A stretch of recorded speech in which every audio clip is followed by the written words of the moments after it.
Hey guys, tonight we are going to travel back to a time when our world was almost unrecognizable. A time of giants, of immense cold, and of a human struggle for survival that forged the very essence of who we are today. Imagine, for a moment, you are not in your warm bed, but standing under a sky you barely recognize.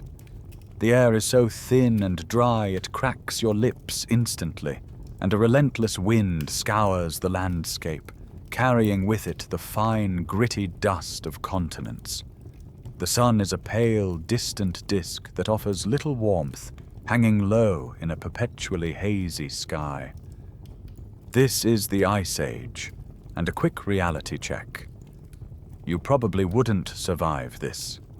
The skills, the instincts, the sheer physical and mental fortitude required to last even a single week here are beyond anything our modern lives have prepared us for.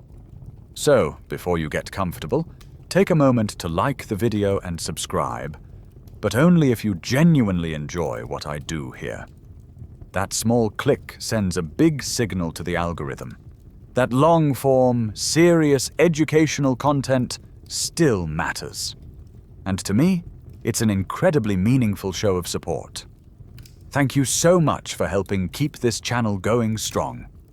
As always, I'd love to see where you're all tuning in from tonight. Drop your city or country and your local time in the comments. It's always a little bit magical to see this community listening together from all corners of our warm, modern world. Now, dim the lights. Maybe turn on a fan for that soft background hum. And let's ease into tonight's journey together. You are standing on a vast, frozen plain. The first thing you notice is the wind. It's not just a breeze. It's a living presence. A constant pressure against your body that never ever stops. It carries no familiar sense of rain or soil or plants, only a sterile mineral sharpness and the faint, clean smell of distant ice.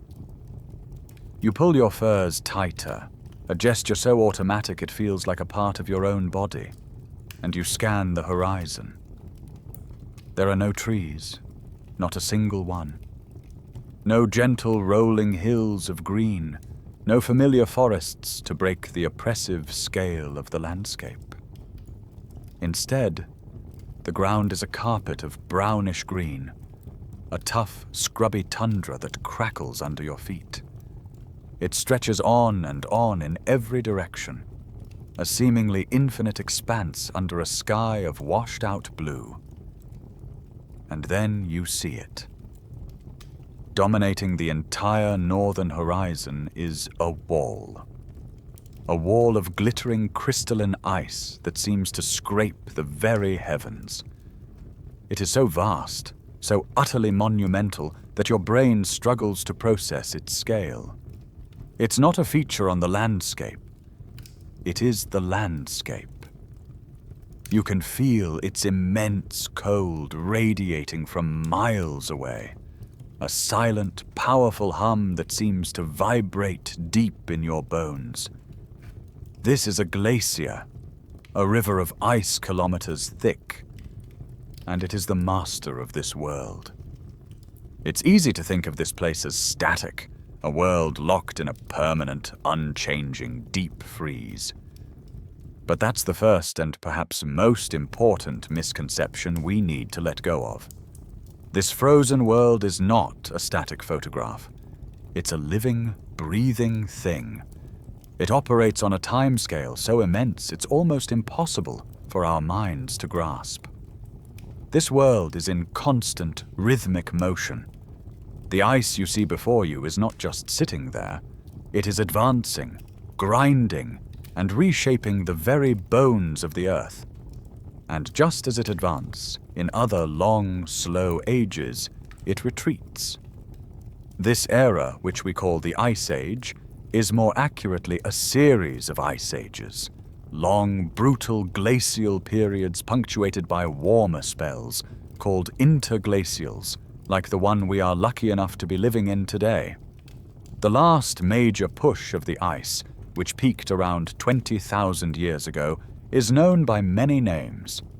Geologists call it the Würm glaciation in the European Alps, the Davensian in the British Isles, and the Wisconsin glaciation in North America, all different chapters of the same global story.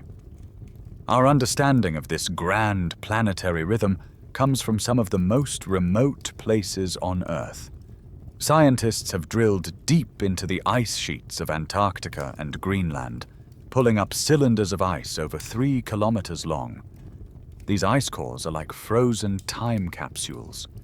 Each layer of ice represents a year's snowfall, and trapped within those layers are tiny, pristine bubbles of ancient air.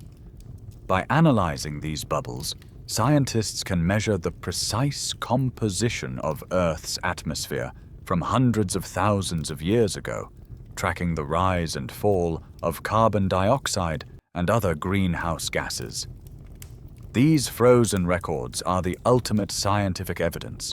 They are pages from Earth's own diary, telling a story of a world that breathes in a slow, deep rhythm of ice and warmth, of advance and retreat. You are standing in just one beat of that immense planetary heartbeat. That vast wall of ice on the horizon, the very reason you shiver in this thin, dry air, seems like an earthly force, a problem of our world alone.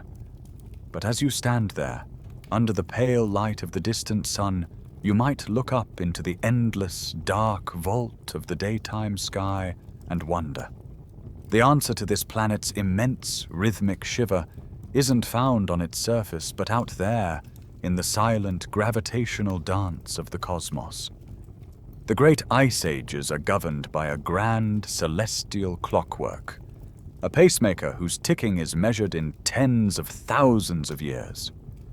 The engine for these massive climate shifts, the force that summons and dismisses glaciers capable of burying entire continents, lies in the subtle, almost imperceptible wobbles of Earth's long journey around the sun. For a long time, this was a profound mystery. Early scientists and geologists could see the evidence of the ice everywhere, the scoured valleys, the strange, out-of-place boulders, but the sheer scale of the cause was unimaginable. It was a Serbian astrophysicist and mathematician named Milutin Milankovic who first pieced together this grand cosmic puzzle. In the early 20th century, while the world was preoccupied with wars and revolutions, he was engaged in a quieter, more patient battle of calculation. Working for decades, often as a prisoner of war with only paper and his own brilliant mind, he painstakingly calculated the long-term changes in Earth's orbit, tilt, and wobble. He proposed that these 3 overlapping cycles subtly alter the amount of solar radiation, or sunshine, that reaches the Earth's northern hemisphere, particularly during the crucial summer months. At the time, his theory was largely dismissed, a fringe idea from a mathematician dabbling in geology. It was simply too grand, too astronomical, to seem plausible to many. The idea that a slight change in the planet's orbital stretch, or a tiny nod in its tilt, could bury Chicago under a kilometer of ice seemed absurd. His work was largely forgotten for half a century. It wasn't until scientists began pulling up those long, layered cores of sediment from the deep ocean floor and those ice cores from Antarctica, the ones with the little trapped bubbles of ancient air, that his predictions found their proof. The data locked in the ice and mud showed clear, cyclical patterns of warming and cooling that matched the rhythms of Milankovic's lonely calculations with breathtaking precision. The celestial clockwork was real. What he had discovered was that our planet's relationship with the sun is not a simple, constant affair. It's a complex, evolving dance. Over the next few moments, we'll explore these 3 cosmic movements. Think of them as the 3 interlocking gears of the great machine that drives the Ice Age. Scientists still debate the exact sensitivity of Earth's climate to these orbital changes, questioning precisely how these relatively small variations in sunlight can trigger such enormous feedback loops on the planet's surface. But the fundamental correlation is undeniable. You are standing in a world built by these slow, graceful, and unimaginably powerful changes in our planet's posture as it pirouettes through space. The fate of this frozen landscape, the existence of that colossal wall of ice, and the very rhythm of the planetary heartbeat you can feel in the frozen ground beneath your feet, all begin with a gentle cosmic dance. Let's start with the first and longest of these cosmic rhythms, the first movement in this celestial dance. It's called eccentricity. It's a gentle, slow, deep bass note that underpins the entire climate symphony of our planet. Right now, as you stand on this frozen plain, the Earth's path around the sun feels like a constant, a perfect and unchanging circle. But it isn't. Over a vast time scale of about 100,000 years, that path, that orbit, slowly changes shape. It cycles from being almost perfectly circular, like it is now, to being slightly more elliptical, more of a stretched-out oval. You can imagine it like a cosmic rubber band that is slowly, imperceptibly stretched, and then, just as slowly, allowed to relax back into a circle. The difference is subtle. The orbit never becomes a dramatic, flattened ellipse like you might see in a textbook diagram of a comet. The change is so minor that you would never, ever feel it in your daily life. But for the climate of the planet, this tiny change is everything. When the orbit is more stretched out, more elliptical, it changes the amount of solar energy the Earth receives over the course of a year. The total amount of sunlight hitting the planet in a year decreases slightly. More importantly, it means that the Earth spends more time in its orbit farther away from the sun's warmth. Think of it as a long, slow walk away from the campfire. Even a small increase in distance held over thousands of years begins to have a cooling effect. This period of slightly less solar energy, this gentle cooling, is the toehold the ice needs.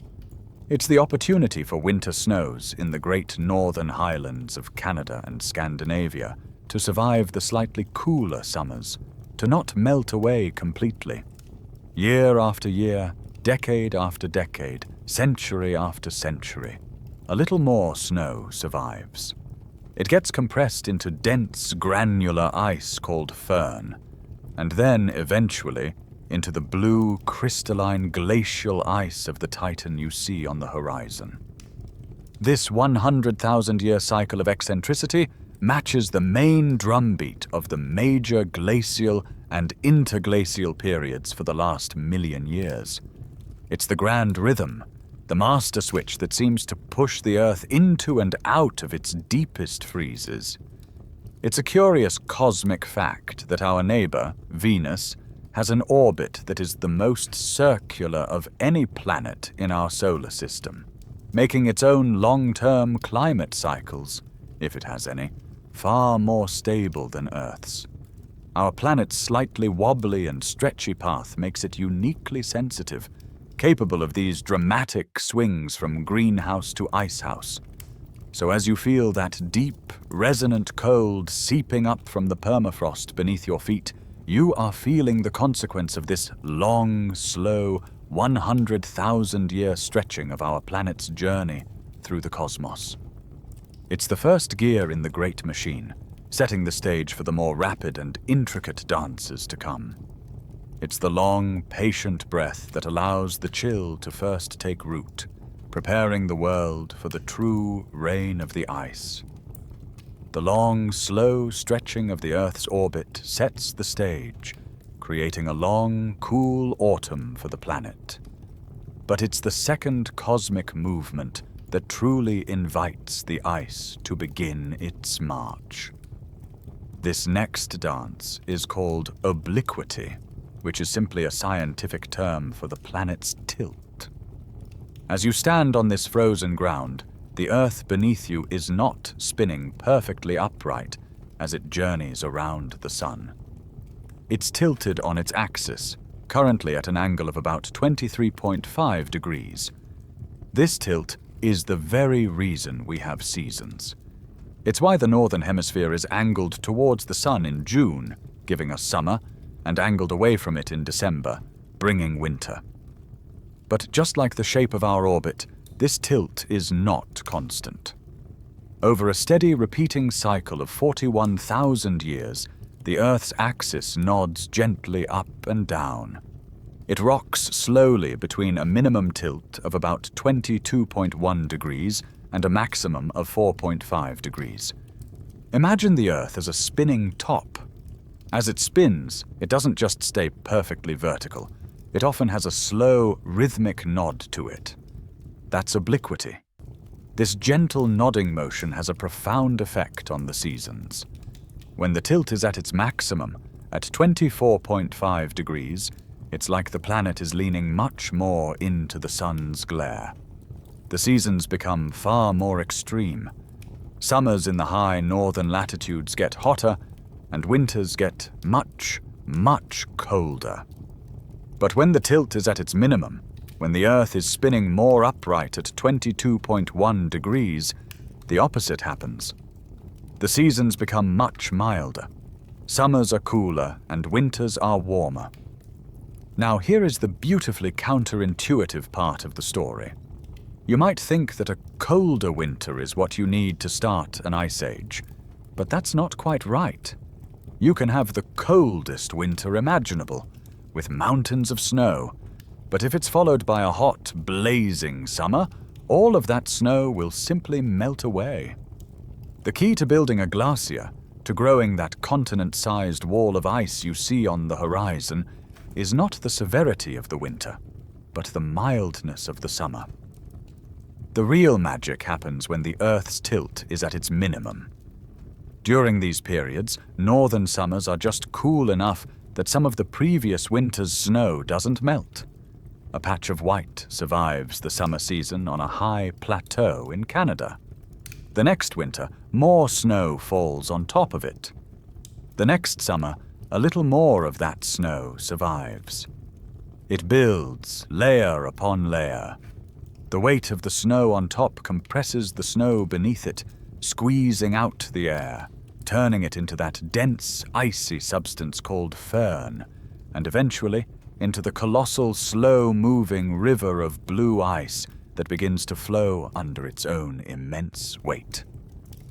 To appreciate how gentle our planet's nod is, you only have to look at a celestial oddball like Uranus, which is tilted on its side at a staggering 98 degrees. Its seasons are truly extreme, with each pole experiencing 21 straight years of summer sunshine, followed by 21 years of absolute winter darkness. Our own planet's nod is far more subtle, a gentle rocking that dictates the rhythm of ice and thaw. It's this 41,000-year cycle of cooler summers and milder winters that acts as the second, more insistent gear in the Ice Age machine, turning the possibility of ice into a certainty, allowing the great sheets to be born and to begin their slow, inexorable crawl across the land. So, the long 100,000-year stretch of the orbit provides the opportunity for cold.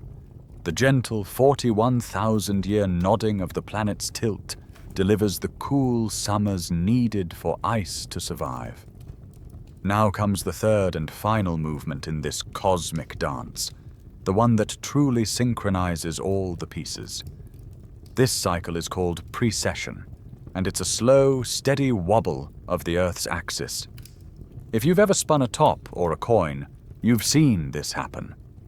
As it spins, it doesn't just stay in one place. Its top axis slowly draws a small circle in the air.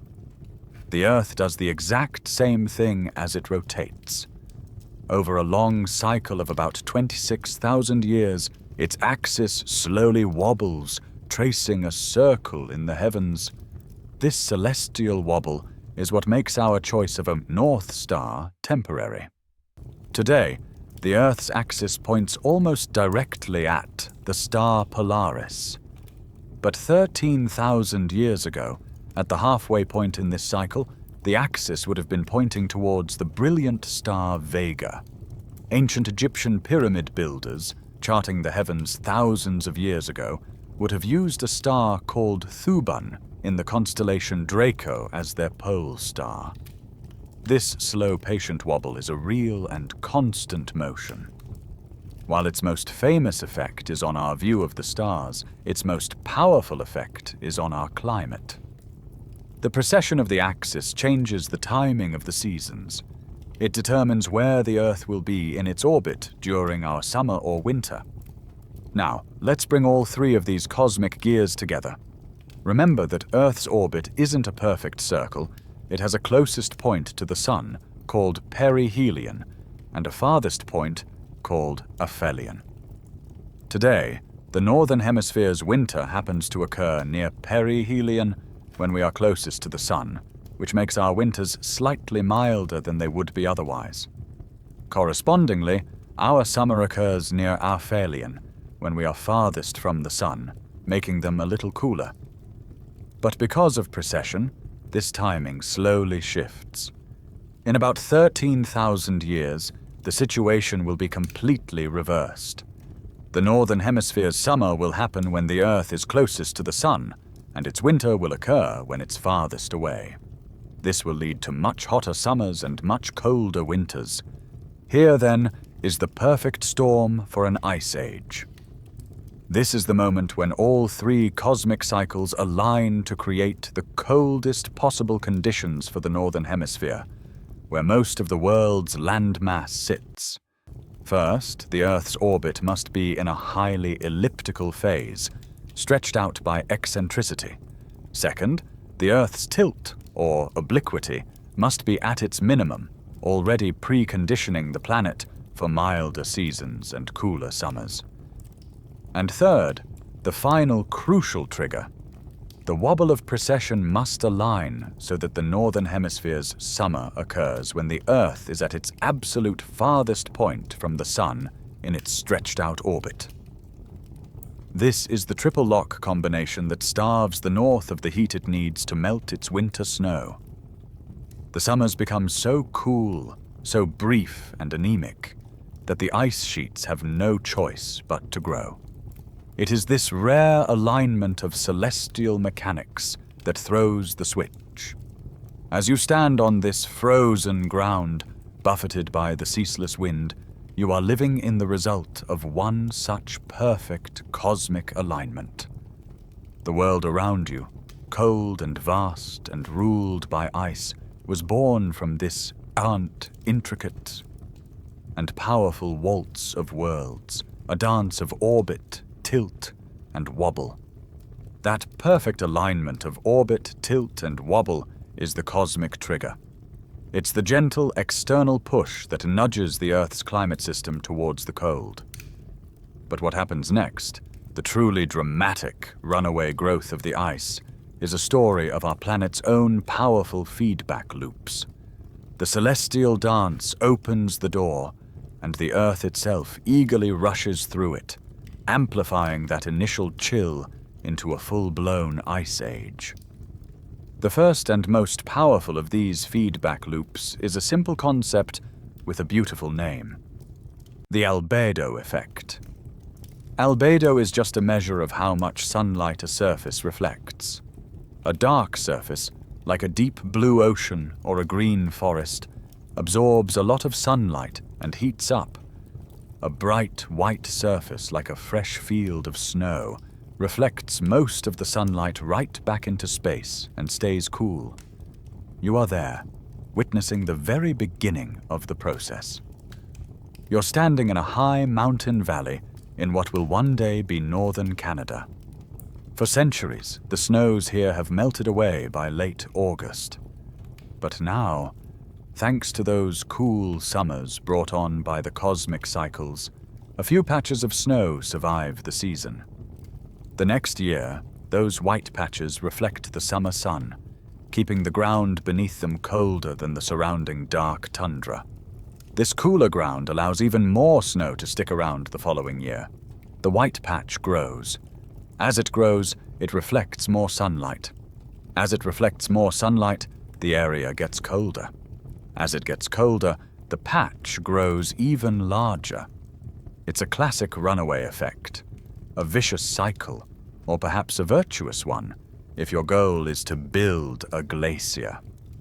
What begins as a stubborn patch of summer snow becomes a permanent snowfield, then an ice field, and then, under its own accumulating weight, a true glacier, beginning to groan, shift, and flow. At the same time, the world's oceans begin to help. As the planet starts to cool, the surface water of the vast oceans also cools down. And cold water has a very useful chemical property. It can absorb and hold more dissolved carbon dioxide, or CO2, than warm water. The oceans, covering over 2/3 of the planet's surface, act like a gigantic carbon sponge. As they chill, they begin to pull massive quantities of CO2 out of the atmosphere, drawing down the planet's natural greenhouse blanket. With less CO2 in the air to trap heat, the planet cools even further. This, in turn, makes the oceans colder still, allowing them to absorb even more CO2. Another powerful feedback loop kicks into gear, working in perfect partnership with the growing reflective ice sheets. The birth of a glacier isn't a silent process. As you stand near one of these growing ice fields, you would hear the most incredible sounds. The ice, thousands of tons of it, is constantly shifting and settling. It groans with a deep, resonant rumble that you feel in your chest. It creaks and shrieks like a ship's rigging in a storm. And every now and then a sharp, cannon-like boom echoes across the valley as a deep crack, a crevasse, suddenly splits the ice open. This is the sound of the planet's surface changing, the sound of the ice taking hold, driven now by its own unstoppable momentum, destined to march out of these high valleys and consume the continent below. That growing, groaning ice does not stay confined to its mountain cradle for long. As more and more snow accumulates, the weight becomes astronomical, and the ice begins to flow outwards, spreading like impossibly thick honey across the landscape. The small alpine glaciers merge, creating vast ice fields, and these in turn coalesce into two continent-spanning behemoths, two titans of the ice that become the main characters of the Northern Hemisphere's story. In North America, it is called the Laurentide Ice Sheet. Born in the highlands of Quebec, Labrador, and Baffin Island, it eventually flows south, burying everything in its path. At its peak, it covers all of eastern Canada and extends down past the Great Lakes, burying the future sites of cities like New York, Chicago, and Toronto under a staggering weight of ice. Its European twin is the Fennoscandian Ice Sheet, which grows from the mountains of Norway and Sweden. It spreads to consume Scandinavia, Finland, the Baltic states, and much of Britain, Ireland, and northern Germany. It is almost impossible to convey the sheer scale of these ice sheets in words. We simply have nothing in our modern world to compare them to. At their thickest points, over areas like Hudson Bay in Canada, the ice reached a thickness of up to 4 kilometers, or nearly 2.5 miles. Imagine standing in Montreal or Helsinki and looking up. The top of the ice sheet would be far above you, higher than the cruising altitude of a modern passenger jet. It was so thick and so heavy that it profoundly changed the planet's physics. The Earth's crust is not a single rigid shell. It's a series of plates floating on the hot, semi-fluid mantle beneath. The weight of these ice sheets was so immense that they pushed the crust down, depressing the landmass beneath them by as much as 1,000 feet. This is not just a theory. We can see the consequences of it happening right now in our own time. This process is called isostatic rebound. Since the ice melted away around 10,000 years ago, the land, freed from its colossal burden, has been slowly and steadily bouncing back. It's a process that continues to this day. Parts of Scandinavia and the Hudson Bay region are still rising by up to 1 centimeter per year. Ancient harbors in Sweden are now inland towns, and new islands are slowly emerging from the sea in the Baltic. It is a quiet, patient, and direct legacy of that immense weight, a geological sigh of relief that is still echoing through the millennia. Now, place yourself at the edge of this advancing titan. You are standing in what will one day be Ohio. The air is frigid. A constant howling wind, called a katabatic wind, pours off the face of the glacier. Cold, dense air rolling down from the immense plateau of ice. Before you is not a gentle, sloping hill of white. It is a sheer, vertical cliff of ice that rises up and up and up until it seems to merge with the clouds themselves. It is not pure white, but a terrifying, beautiful spectrum of blues and greens, the colors of ancient, highly compressed ice that has had all the air squeezed out of it. The face is scarred with immense cracks and streaked with the dirt and rock it has scraped from the bedrock of a continent. It is a moving mountain range, an advancing wall of winter that blots out the northern sky. To stand before it is to feel utterly insignificant, a tiny, warm-blooded creature in the face of a force of planetary scale. That terrifying wall of ice is not a static feature. It is a dynamic, living thing, a geological agent of unimaginable power. These ice sheets are, in essence, the largest rivers the world has ever known, titanic rivers of solid ice, flowing under their own immense weight. The movement is slow, perhaps only a few inches or a few feet a day, but it is inexorable. And as they move, they become the world's great sculptors, the chisels that carve and reshape the very face of the continents. The process is one of brutal, patient force. At the base of the glacier, the immense pressure can melt a thin layer of ice, allowing the whole sheet to slide and grind across the bedrock. Rocks, gravel, and sand get frozen into the bottom layer of the ice, turning the glacier into a colossal piece of sandpaper, hundreds of meters thick. As this incredible abrasive tool grinds its way across the land, it scours, polishes, and pulverizes everything in its path. It takes the sharp, V-shaped valleys previously carved by rivers and bulldozes them, widening and deepening them into the classic, steep-sided, flat-bottomed U-shaped valleys that are the unmistakable signature of a glacier's passage. In the high mountains where the glaciers are born, the ice plucks and tears at the rock, carving out deep, bowl-shaped amphitheaters called cirques. Where two glaciers flow down parallel valleys, the ridge between them is eroded from both sides, leaving behind a sharp, knife-edge ridge of rock known as an arête. The evidence of this sculpting is not just in the shape of the valleys, but in the rocks themselves. All across the northern parts of Europe and North America, you can find enormous boulders, some the size of a house, sitting in the middle of otherwise flat fields or perched precariously on hilltops. Geologically, these rocks don't match the bedrock they are sitting on. These are glacial erratics. They are stones that were picked up by the ice sheets, sometimes hundreds of miles away, carried along for the slow ride, and then unceremoniously dropped in a new location as the ice melted away. A farmer in Illinois might plow his field and hit a chunk of granite whose origin can be traced to a specific part of Ontario, Canada. These erratics are the definitive, tangible proof of the ice sheet's immense power and continental reach.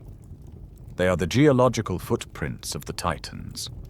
The greatest and most famous legacies of this carving process are still prominent features of our world. The beautiful, deep, and dramatic fjords of Norway, New Zealand, and Chile were once river valleys that were dramatically deepened and widened by coastal glaciers, and then flooded by the sea when the ice retreated. And the largest system of fresh water on Earth, the Great Lakes of North America, occupy immense basins that were gouged out of weaker rock by the repeated advances of the Laurentide ice sheet. The world you are standing in is a world being actively and violently remade. You are a witness to the raw, unmaking and remaking of a planet's surface, a geological masterpiece being carved by a slow, patient, and unstoppable blade of ice. As you stand there, witnessing the slow, grinding work of these continent-sized sculptors, a simple but profound question might drift into your mind. Where did all this ice come from? Those glaciers, kilometers thick and covering millions of square miles, are made of water, an almost incomprehensible volume of fresh water, all of it extracted from the planet's great hydrological cycle. The answer, of course, is that it came from the oceans. For the ice sheets to grow to such a titanic scale, the sea levels of the entire world had to fall, and they had to fall dramatically. Imagine someone pulling the plug on a bathtub the size of the planet.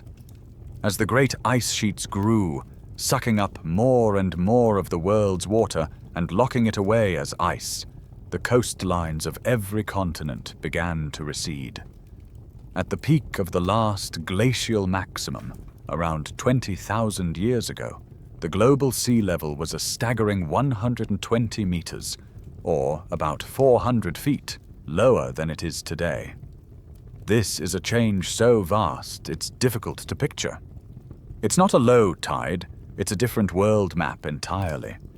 The familiar shapes of our continents would be almost unrecognizable. The effect was a radical redrawing of the world's coastlines. Places we think of as islands were joined to the mainland. Shallow seas that we take for granted simply vanished, becoming vast, open plains. In your modern world, the state of Florida is a long, narrow peninsula. In the world you're standing in now, Florida is a broad, squat landmass, more than twice its current size, extending for miles and miles into a much smaller Gulf of Mexico. The British Isles were not islands at all, but a hilly extension of northwestern Europe. And in the southern hemisphere, the continent of Australia was connected to both New Guinea and Tasmania, forming a single massive landmass known to geographers as Sahul. This wasn't just about creating more land or extending the beaches. The most important consequence of this drained, lower sea level world was the emergence of new connections, new highways for life to travel. Land bridges rose from the waves, linking continents and islands that are, in our time, separated by wide, impassable straits of ocean. These bridges would become crucial corridors, fundamentally altering the story of life on this planet. They would allow animals, and eventually small bands of resourceful humans, to walk from Asia to North America, from mainland Europe to Britain, and from Southeast Asia out into the archipelagos of Indonesia. The world, in a strange way, became more connected. The draining of the oceans, a direct consequence of the great ice titan's thirst, set the stage for a great migration, a reshuffling of life across these newly exposed and unfamiliar landscapes. Of all these new highways, these ghost continents born from the draining of the seas, one stands out as the most famous and perhaps the most consequential in the story of humanity. Today, we call it the Bering Strait, a narrow, treacherous stretch of icy water separating the easternmost tip of Siberia from the westernmost edge of Alaska. But in the world you are standing in, there is no strait. There is only land. This is the great lost continent of Beringia. The first thing to understand about Beringia is that it was not a bridge in the way we might picture it, not some narrow, icy isthmus or a precarious frozen corridor. You must erase that image from your mind. Beringia was a vast, sprawling landscape in its own right, a subcontinent nearly 1,600 kilometers, or 1,000 miles, from north to south. It was a solid, continuous landmass that connected the whole of northeastern Asia with the whole of northwestern North America. It was, for all intents and purposes, a new part of the world, an entire geographic region that has now completely vanished beneath the waves. As you step out onto this lost land, you notice something strange. While the great Laurentide and Fennoscandian ice sheets dominate the continents to your east and west, Beringia itself is largely free of ice. It was a great unglaciated refugium, a special place where life could persist and even thrive while the rest of the northern world was buried. The reason for this was a quirk of the climate.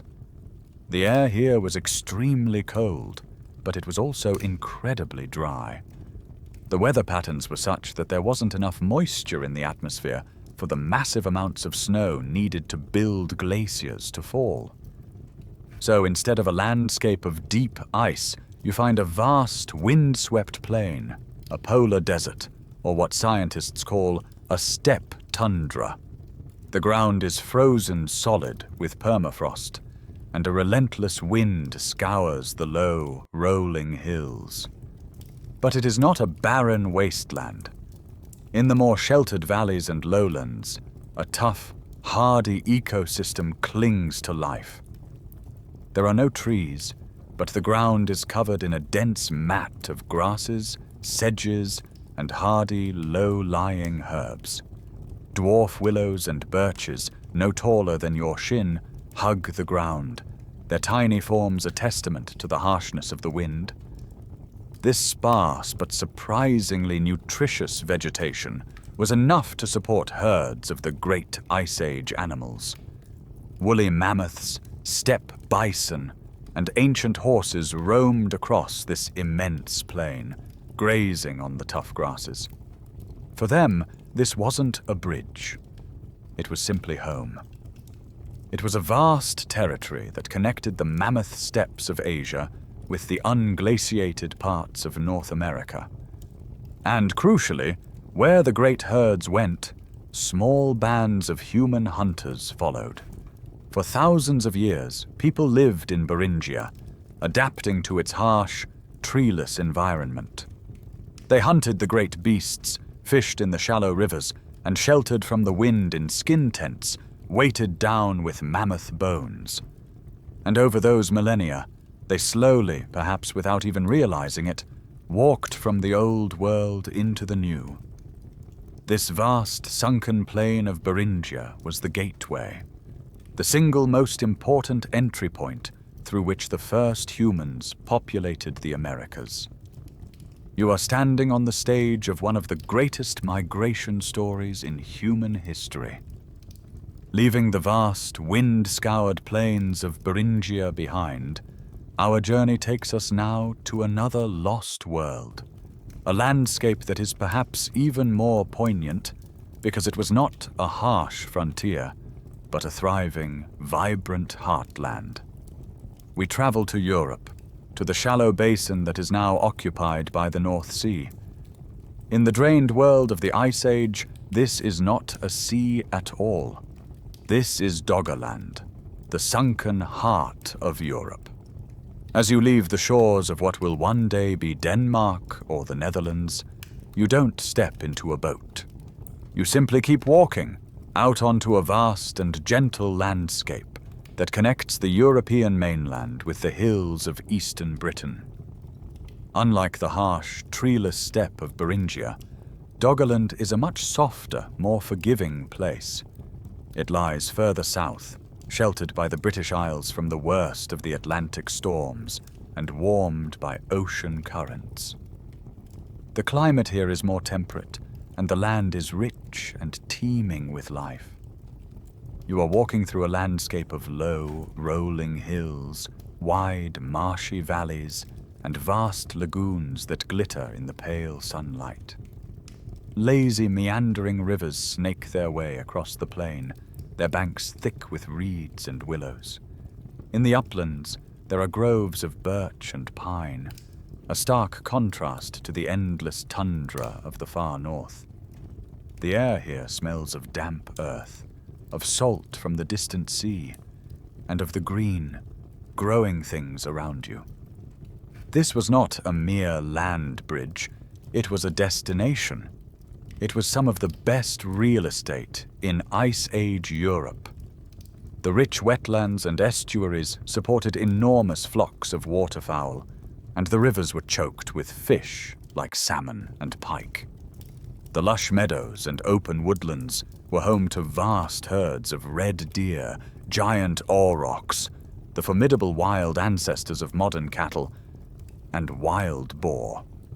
This abundance, in turn, supported a thriving population of Mesolithic or Middle Stone Age people. For them, Doggerland was simply home. You can imagine them setting up seasonal camps along the riverbanks, weaving intricate fish traps from willow branches, and hunting deer in the wooded hills. It was a world of such natural wealth that they may have lived in semi-permanent settlements, a luxury almost unheard of for the hunter-gatherers of the deep Ice Age. The story of Doggerland is a quiet and haunting one, because its end was so absolute. As the great ice sheets finally began to melt, the sea levels rose, and this low-lying heartland was slowly, inexorably flooded.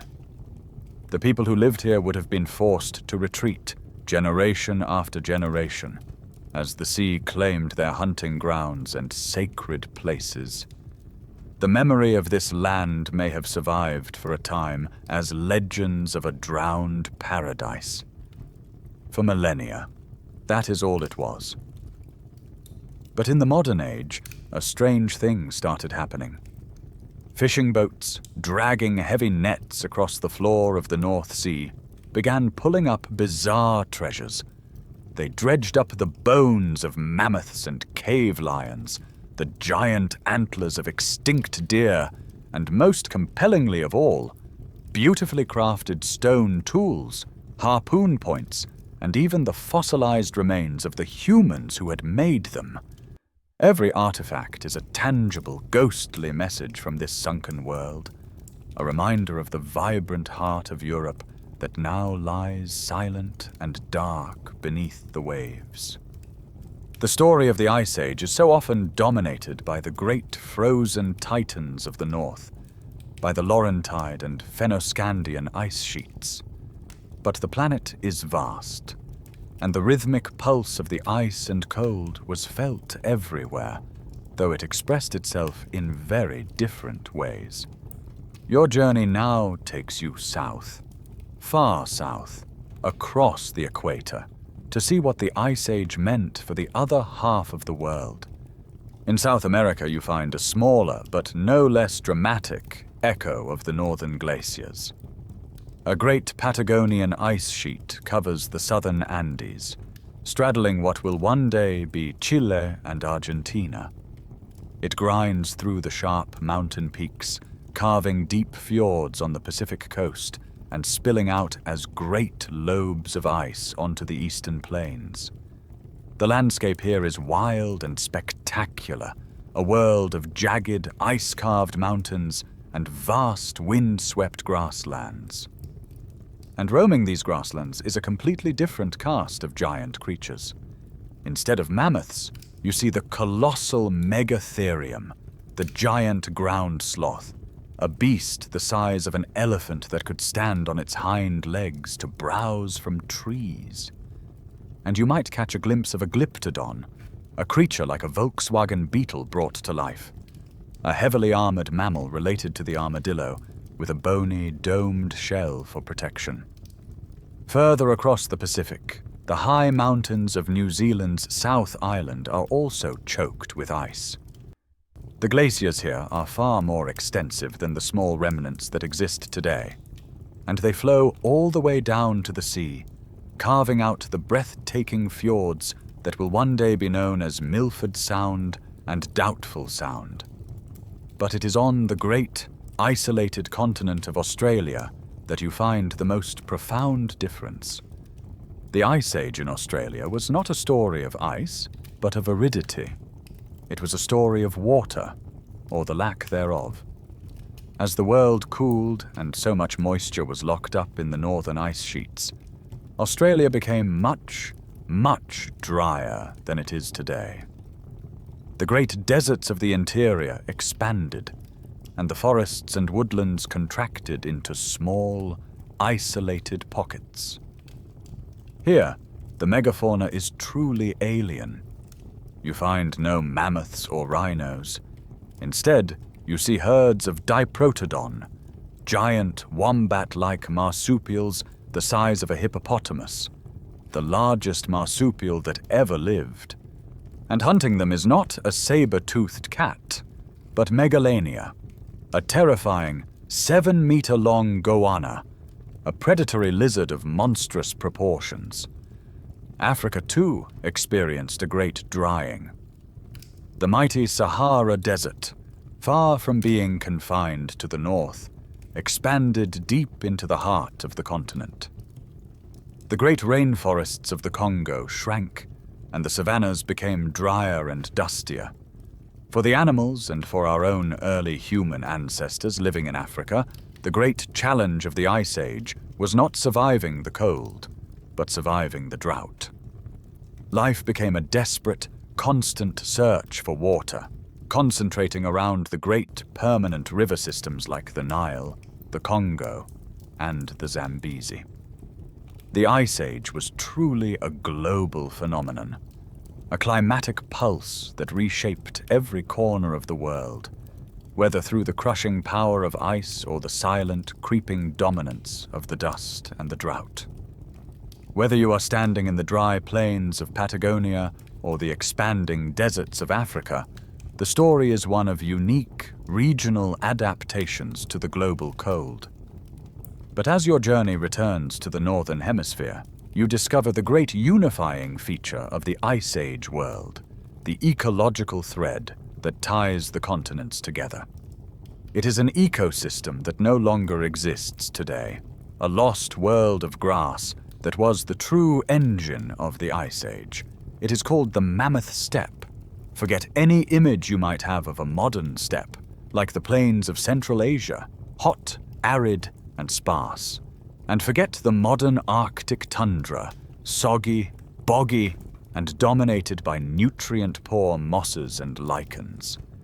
The Mammoth Steppe was a completely different entity, a biome that combined elements of both, but was far more productive than either. At its peak, it was the single most extensive ecosystem on the face of the Earth, a vast, continuous superbiome that stretched from the shores of the Atlantic in Spain, across the whole of Eurasia, over the land bridge of Beringia, and deep into North America, right up to the very edge of the ice sheets. You are standing now in the heart of it, in what will one day be the grasslands of Ukraine. The key to understanding this lost world is a single word: dry. The climate here is brutally cold for much of the year, but it is also incredibly arid. The great ice sheets to the north act like colossal mountains, blocking the flow of moist air. Precipitation is low, and the air is thin and crisp. This profound dryness is what prevents the growth of forests. The trees that dominate our modern northern landscapes, pines, spruces, firs, simply cannot survive in these conditions. The dryness also prevents the growth of the thick, spongy mosses that form the insulating blanket of the modern tundra. Instead, the ground is dominated by a dense, thick carpet of highly nutritious, deep-rooted grasses, sedges, and flowering herbs, or forbs. Because the summers, though short, are long on daylight, and the ground isn't insulated by a layer of wet moss, the soil can thaw more deeply, and the plants can grow rapidly. The result is a landscape that looks less like the modern Arctic and more like a cold, dry version of the African savanna. It is an endless, rolling ocean of grass, rich in the minerals and nutrients needed to support life on a truly gigantic scale. This is the great pasture at the end of the world. This is the ecosystem that fueled the Ice Age. The immense herds of woolly mammoths, the thundering bison, the wild horses, all of them were powered by this rich, cold, and now vanished world of grass. You are standing on the beating heart of the Ice Age, the great grassy engine that made the Age of Giants possible. As you walk through this immense grassy ocean, you begin to notice the details of the world beneath your feet. The ground is cold and hard with permafrost just a short distance down, but the surface is a dense, thick mat of vegetation. The dominant plants are the ones that give this biome its name: hardy, drought-resistant grasses and sedges. They form a thick, brownish-green turf that crunches under your boots. But mixed in with them are a huge variety of other plants, creating a surprisingly diverse and colorful carpet. You see the silvery green leaves of sagebrush and mugwort, plants from the genus Artemisia. In the dry, whipping wind, they release a strong, sharp, herbal scent that would have been the defining smell of the Ice Age world. These plants were incredibly important. They were rich in protein and other nutrients, and they formed a critical part of the diet for many of the great herbivores. You also see a surprising number of small but vibrant flowers. The short summer season, with its near constant daylight, prompts a frantic burst of life. Hardy, low-lying poppies, buttercups, and gentians add splashes of yellow, blue, and purple to the muted greens and browns of the steppe. There are trees here, but not as you know them. Clinging to the ground in sheltered hollows and along the banks of the shallow, braided streams, you find dwarf willows and dwarf birches. These are true trees, but they have adapted to the relentless wind and cold by growing horizontally instead of vertically. They form dense, tangled mats of woody stems and tiny leaves that rarely rise more than a foot off the ground. For animals like the woolly rhino or the young mammoths, these woody plants were an essential source of browse, something to eat when the grasses were buried under snow. For the humans of this world, these patches of dwarf trees would have been a precious and vital resource, one of the only sources of wood for tool handles and, crucially, for the fires that kept the deadly cold at bay. You might wonder how we can know this with such certainty, how we can reconstruct the botany of a world that vanished over 10,000 years ago. The answer is found in tiny, almost indestructible clues left behind. Scientists drill into the beds of ancient, long-vanished lakes and pull up cores of sediment. In the layers of that mud, they find microscopic grains of preserved pollen blown in from the surrounding landscape thousands of years ago. Each species of plant has a unique pollen signature, and by analyzing the pollen in each layer of mud, scientists can reconstruct a year-by-year, century-by-century history of the local plant community. Even more amazing evidence comes from the bodies of the great beasts themselves. From the fossilized dung of mammoths, called coprolites, and even from the undigested food found in the stomachs of remarkably well-preserved, flash-frozen mammoths found in the Siberian permafrost, we can identify the specific plants they were eating. We know what grew on the mammoth steppe because we have, in essence, found the mammoth's last meals. That rich, cold pasture of grass and herbs was the foundation for a web of life on a scale that is difficult to imagine today. Standing in the middle of the mammoth steppe, you are a witness to the greatest herds of giant mammals the world has seen since the dinosaurs. This is the kingdom of the great grazers, the primary consumers of the endless plains. The undisputed icon of this world is, of course, the woolly mammoth. You see a family group of them now, moving slowly across the horizon. They are magnificent, mountainous creatures, covered in a thick, shaggy coat of dark brown and reddish hair that hangs down like a skirt, protecting their legs and underbelly from the biting wind. Their huge, curved tusks, some reaching over 10 feet long, glint in the pale sunlight. But they are far from alone. The ground itself seems to tremble with the movement of life. The most numerous large animal on the steppe is the steppe bison, a massive, powerful bovine with long horns and a huge hump of muscle over its shoulders. They move in vast, thundering herds that can stretch for miles, their sheer numbers a testament to the productivity of the grass they feed on. You also see herds of stocky, muscular wild horses, the ancestors of the modern Przewalski's horse, their dun-colored coats providing perfect camouflage against the dry grasses. Great migratory herds of reindeer flow across the landscape in their thousands, following the seasonal growth of the plants. And then there is the other great giant of the age, a creature of pure, brute force, the woolly rhinoceros. Built like a furry, living tank, it is low to the ground and immensely powerful. Its most striking feature is a huge, flattened horn on its snout, a formidable weapon and an essential tool. Each of these creatures is a masterpiece of evolution, perfectly adapted to thrive in this specific, challenging environment. Their thick fur coats, insulated by a dense underlayer of wool and a deep layer of fat, are the most obvious adaptation to the intense cold. But their adaptations go much deeper. The grasses of the steppe were tough and abrasive, full of silica that would quickly wear down the teeth of a lesser animal. In response, these grazers evolved high-crowned teeth with complex ridges of enamel, creating a durable grinding surface that could last a lifetime. But perhaps their most ingenious adaptation was in how they dealt with the snow. In winter, the life-giving grasses would be buried under a layer of dry, wind-blown snow. To survive, the animals needed a way to dig through it.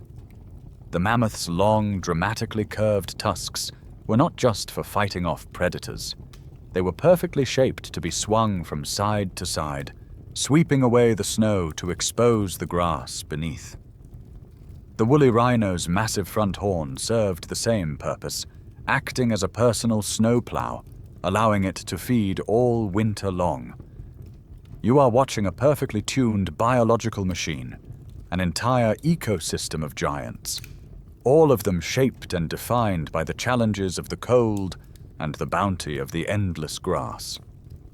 You focus your attention on one of these majestic family groups of woolly mammoths, drawing closer to observe the rhythm of their daily lives. The scene is at once alien and deeply familiar, because their social structure is a very close echo of the modern elephants they are related to. The herd is a family, a multi-generational matriarchy held together by the wisdom and experience of one old female. She is the leader, the great matriarch. Her mind holds the map of this vast, sprawling landscape, the locations of the best grazing, the safest places to cross a river, the sheltered valleys to weather a winter storm. She leads her daughters, her granddaughters, and their young, vulnerable calves. The large adult males, the bulls, are not here. They live solitary lives or in small, temporary bachelor herds, their paths only crossing with the family groups when it is time to mate. Life for a mammoth is a constant, slow-moving search for food. An adult needs to consume hundreds of pounds of tough, abrasive grass and woody browse every single day just to fuel its massive body and stay warm. Their entire day is structured around this relentless need. You watch as they graze, the old matriarch using her decades of experience to guide them to a patch of particularly nutritious sedges. They communicate constantly, not just with the loud trumpets of alarm or excitement that you can hear, but with a whole vocabulary of softer, more intimate sounds. Much of their communication is in a frequency too low for your human ears to even detect. They use infrasound, deep, resonant rumbles that can travel for miles through the ground and the air, allowing them to stay in contact across the vast, open spaces of the steppe. To you, the landscape is silent, but for them, it is filled with the constant, quiet conversation of the herd. Suddenly, the matriarch raises her trunk, sniffing the wind. The calm, grazing rhythm of the herd changes instantly.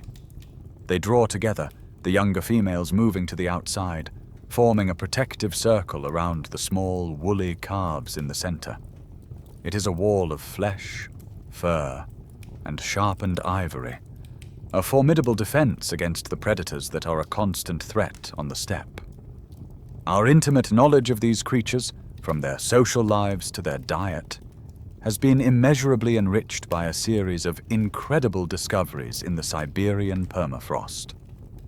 On several occasions, scientists have found the almost perfectly preserved bodies of baby mammoths who died tens of thousands of years ago and were quickly buried and flash-frozen. A baby mammoth named Lyuba, found in 2007, is the most complete specimen ever discovered. She was only a month old when she died. By studying her tiny body, scientists have learned incredible details about her life. And inside her stomach and intestines, they found one of the most fascinating clues of all: traces of her mother's dung. This isn't a sign of desperation. It's a crucial part of growing up as a mammoth. A calf is born with a sterile gut. To be able to digest the incredibly tough, fibrous plants of the steppe, it needed to colonize its digestive system with the right gut bacteria. The only way to get that bacteria was to eat the dung of its mother or another adult in the herd. This slightly odd but vital behavior was a key to their survival, a secret to life on the steppe, preserved in a frozen time capsule for 40,000 years. The mammoths form their defensive circle for good reason. This vast, open world of grass, so full of life, is also full of death. Where there are great herds of herbivores, there will always be great predators to hunt them. The mammoth steppe is no exception. It is home to some of the most formidable hunters the world has ever known, a suite of carnivores perfectly adapted to stalking and killing the giant beasts of the age. As you watch the nervous mammoth herd, you scan the low, rolling hills around them, searching for the source of their alarm. Hunkered down in a shallow depression, almost invisible against the brownish grass, is the first of the great hunters. It is the saber-toothed cat, Smilodon. It is a creature of immense power, built not for speed but for ambush and overwhelming force. Its body is low-slung and incredibly muscular, more like that of a bear than a modern cat, with powerful forelimbs for wrestling its prey to the ground. And then there are the teeth. 2 immense 8-inch-long canines that give it its name. These are not for slicing, but for stabbing, designed to deliver a single, devastating, and precise killing bite to the throat of a struggling victim. And they are not the only hunters on the plain. Trotting along a nearby ridge is a pack of the second great predator of this world, the dire wolf. Larger and more heavily built than their modern cousin, the grey wolf. Dire wolves are the ultimate endurance hunters. They are designed for the long chase, for working together as a coordinated team to test the great herds, to weed out the weak, the old, or the unwary. With powerful jaws capable of crushing bone, they are masters of bringing down prey much larger than themselves. Their howls, a deeper and perhaps more guttural sound than a modern wolf's, would have been one of the most terrifying and emblematic sounds of the Ice Age night. The third titan among the predators is the great cave lion. A massive cat, up to 25% larger than a modern African lion. Despite its name, it didn't primarily live in caves, but roamed the open steppe, a powerful and efficient hunter of the bison and wild horses that made up the bulk of its diet. Cave paintings from the era, drawn by the human eyes that watched these beasts with a mixture of fear and awe, depict them without the prominent mane of modern male lions, suggesting a different social structure. But their power was undisputed. These 3 great carnivores formed a triumvirate of terror that ruled the mammoth steppe. They kept the vast herbivore herds in check, a constant, menacing pressure that weeded out the weak and ensured the survival of the fittest. You can feel that pressure now, a palpable tension in the air. The world of the Ice Age is not a peaceful nature documentary. It is a raw, unforgiving, and deeply dangerous place, a constant life-or-death drama playing out on the cold, endless stage of the grass. The mammoth herd holds its ground, a fortress of ivory and flesh, waiting for the hunters to make their move. You keep your gaze fixed on that saber-toothed cat, the creature we call Smilodon. The first thing you must do is shed the popular image of it being a saber-toothed tiger. It wasn't a tiger at all, nor is it closely related. Its entire body plan, its very method of existence, was radically different from any big cat alive today. Its hind legs were relatively short, and its tail was a short, bobcat-like stump. This was not a creature built for long, graceful chases across the open plain. It was an ambush predator, a specialist in explosive close-quarters combat. Its skeleton tells a story of incredible power. Its bones are thicker and more robust than those of a lion or tiger of a similar size, and the attachment points for muscles on its neck and massive forelimbs are enormous.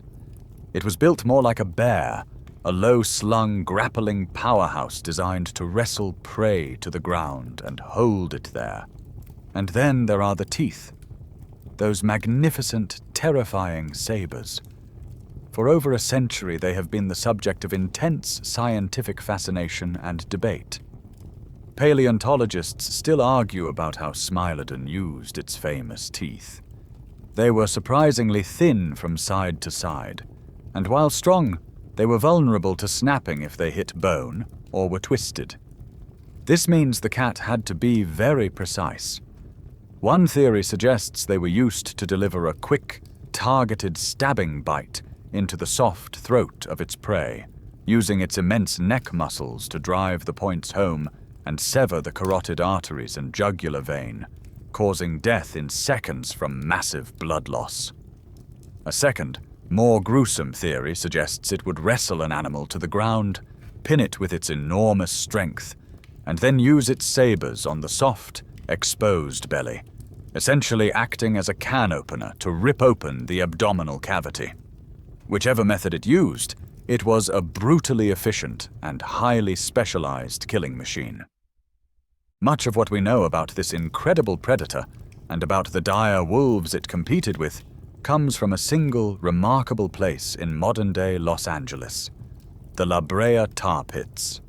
For tens of thousands of years, natural asphalt has been seeping to the surface here, creating sticky pools that would become covered with water and dust, looking like innocent ponds.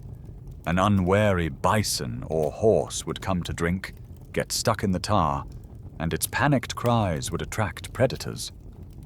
A smilodon or a pack of dire wolves seeing an easy meal would venture in, only to become trapped themselves.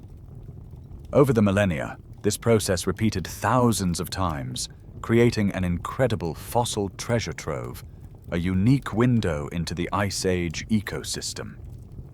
The sheer number of predator bones found in the tar, far outnumbering the prey animals, suggests that these carnivores may have been social.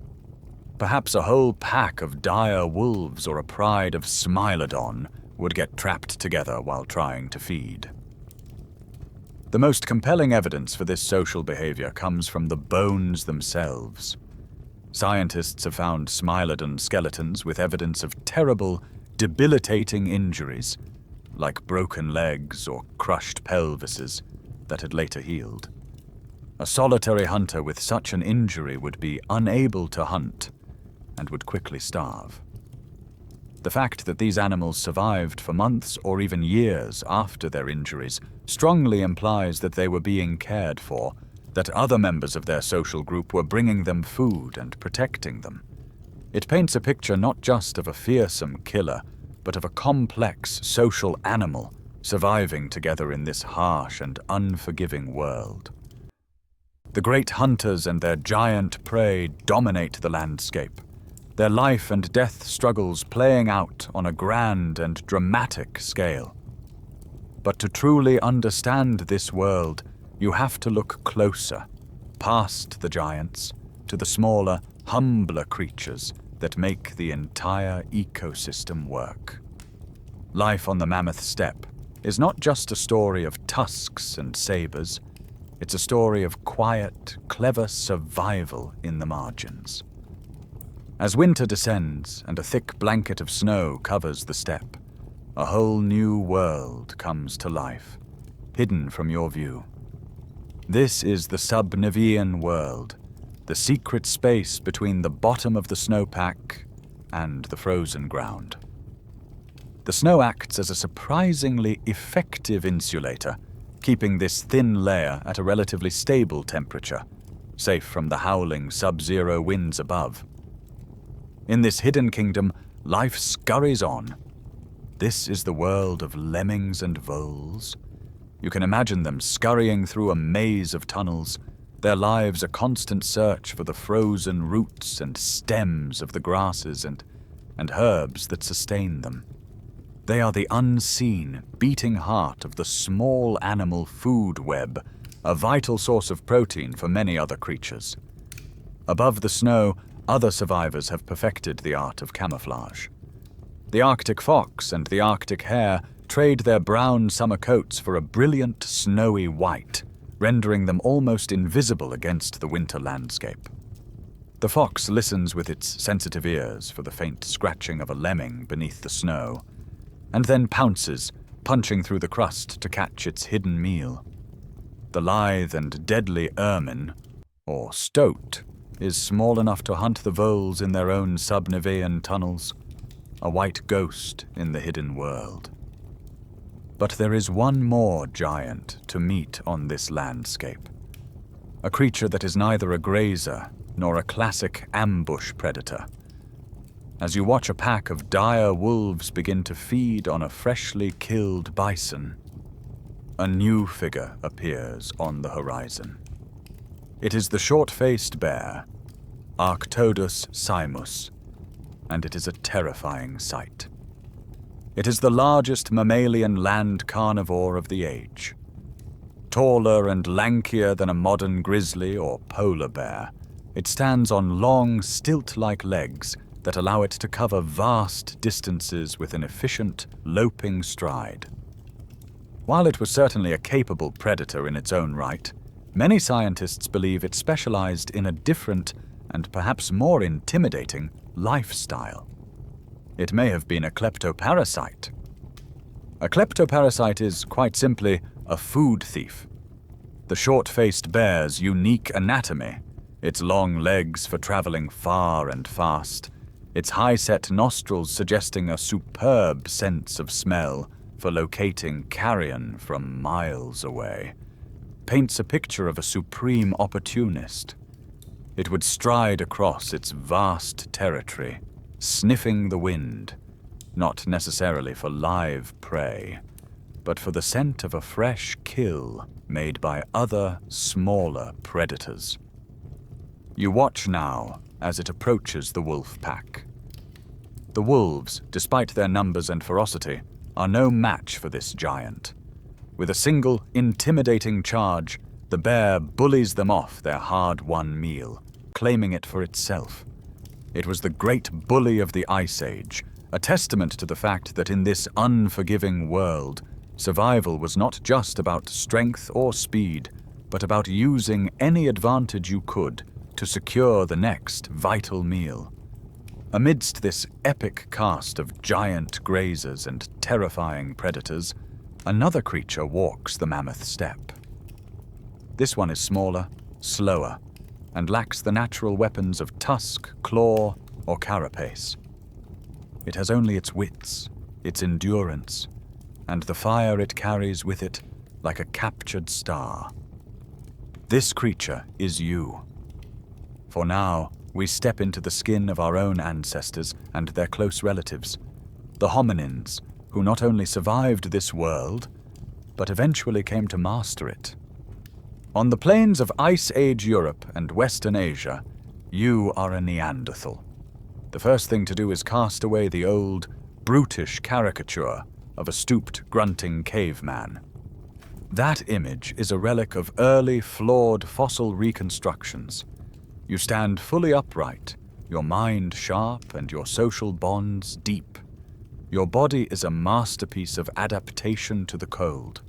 You are shorter and stockier than your modern human cousins, a build that conserves heat, with a broad chest and wide nose that may have helped to warm and humidify the frigid, dry air before it reached your lungs. Your brain is as large as, or even slightly larger than, a modern human's. You are an intelligent, resourceful, and highly capable person, living a life of incredible challenge and complexity. In the distance, you see another group of people. They are taller, leaner, and more slenderly built than your kin. These are the newcomers, the anatomically modern humans, Homo sapiens, who have recently arrived from their ancestral homeland in Africa. Their lighter build is better suited for long-distance running and for dissipating heat, a relic of their African origins. For many thousands of years, your two peoples will share this landscape, sometimes competing, sometimes avoiding each other, and as we now know from genetic evidence, sometimes interbreeding. The story of the Ice Age is not just the story of one kind of human, but of several, their fates intertwined on this frozen stage. As a Neanderthal, your family group is the center of your universe. You live in a small, tight-knit clan of perhaps 20 or 30 individuals. You have learned this landscape over generations. You know the migratory routes of the reindeer, the places where the wild horses come to drink, and where to find the precious flint nodules needed to make your tools. You care for the members of your group with a fierce loyalty. Fossil skeletons of Neanderthals show evidence of individuals who survived for years with debilitating injuries, withered arms, crippling arthritis, even blindness. Like the saber-toothed cats, this is powerful evidence of a sophisticated social structure. These individuals could not have survived alone. They were fed, protected, and cared for by their family. You are not a brutish savage. but a thinking, feeling person, part of a compassionate community, armed with a deep, ancestral knowledge of how to survive in the beautiful, dangerous world of ice. Your survival, and the survival of your family, depends entirely on your knowledge and your technology. The toolkit you carry is not made of steel or plastic, but of stone, wood, bone, and antler. Every object is something you have made with your own hands, a piece of technology honed over hundreds of thousands of years of ancestral experience. The core of your toolkit is stone. You are a master of flint knapping, the art of shaping stone by carefully striking it with another stone or a piece of antler. You can read the internal structure of a flint nodule, understanding its fracture lines and potential. With a few precise, economical strikes, you can produce a sharp-edged flake, a tool with a cutting surface sharper than a modern surgical scalpel. You use these flakes for everything: for butchering a bison, for scraping a hide clean, for carving a piece of wood. The Neanderthals perfected a technique known as musterion, creating elegant all-purpose spear points and hand axes. The newly arrived Homo sapiens bring with them a new style, a more refined and varied toolkit called the Aurignacian, characterized by long, slender blades struck from a prepared core. Both are sophisticated and deadly effective. For hunting the large, dangerous animals of the steppe, a simple handheld spear is a risky proposition. It requires you to get dangerously close to your prey. Your people, and the modern humans who live nearby, have developed a revolutionary piece of technology that changes the entire equation of the hunt. It is the atlatl, or spear thrower. It is a simple but ingenious device, a length of wood or antler with a hook at one end that cradles the base of a long, light spear or dart. The atlatl acts as a lever, an extension of your arm, allowing you to hurl the dart with far greater velocity and force than you could by hand alone. Suddenly, you can hunt a giant bison or a wild horse from a much safer distance, dramatically increasing your chances of success and survival. It is a force multiplier, a piece of physics leveraged by a clever mind, and it is one of the most important inventions in human history. But perhaps the most critical innovation for surviving the relentless cold is not a weapon, but a tiny, delicate tool with a sharp point and a small hole drilled in one end. It is the bone needle. The earliest humans and Neanderthals certainly wore animal hides for warmth, but these were likely simple cloaks or wraps. The invention of the fine-eyed needle, a technology primarily associated with Homo sapiens, allows you to do something revolutionary. You can sew. You can take multiple carefully prepared hides and stitch them together, creating tailored, layered clothing that fits your body snugly. You can craft windproof parkas with hoods, insulated trousers, and waterproof boots, all sewn together with thread made from animal sinew. This ability to create a personal, portable microclimate against your skin is what allows you to function in the sub-zero temperatures, to hunt in the driving wind, and to push into the coldest corners of this frozen world. It is a technology of quiet, domestic genius, and it is every bit as important as the sharpest spear point. Your sophisticated tools and tailored clothing allow you to survive out on the open steppe. But at the end of the long, cold day, you need a place to return to. You need a home. For many, the most prized real estate in the Ice Age world is a natural cave. A deep, dry cave with a south-facing entrance offers the perfect shelter. It is insulated from the wind, protected from predators, and maintains a relatively stable temperature year-round. Generations of your family might have used the same cave system, leaving behind layers of stone tools, animal bones, and the charcoal of their fires, a rich archaeological record for the future to uncover. But out on the vast, flat expanse of the Mammoth Steppe, caves are a rare luxury. Here, where the landscape offers no natural shelter, you must build your own. And you build it with the most durable material the environment has to offer, the bones of the giants. In places like modern-day Ukraine and Russia, archaeologists have discovered the incredible remains of Ice Age dwellings, constructed almost entirely from the bones of woolly mammoths. You are standing before one of these homes now, a masterpiece of prehistoric architecture. The foundation is a circle of massive mammoth skulls dug partially into the permafrost to provide a stable base. The walls are a complex, interlocking lattice of leg bones, jaws, and ribs, carefully chosen and fitted together to create a sturdy framework.